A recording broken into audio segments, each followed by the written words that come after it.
সম্পর্কের বাজারে পৌঁছে পা দুটো থেমে গেল। সম্পর্ক বিক্রি হচ্ছিল ওখানে খোলা বাজারে। আমি কাঁপতে কাঁপতে জিজ্ঞেস করলাম, কি দামে বেচছো ভাই এই সম্পর্কগুলো? দোকানদার জিজ্ঞেস করলো, কোন সম্পর্কটা বানাতে চান আপনি?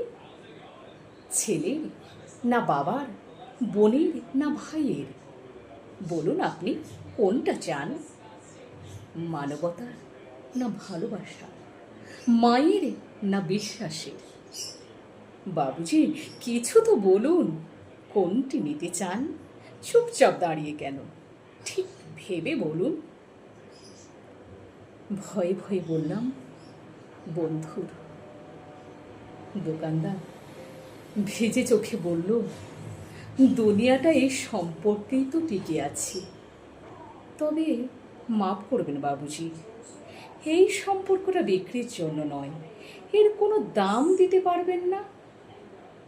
আর যেদিন এটাও বিক্রি হয়ে যাবে, সেদিন দুনিয়াটা উজাড় হয়ে যাবে।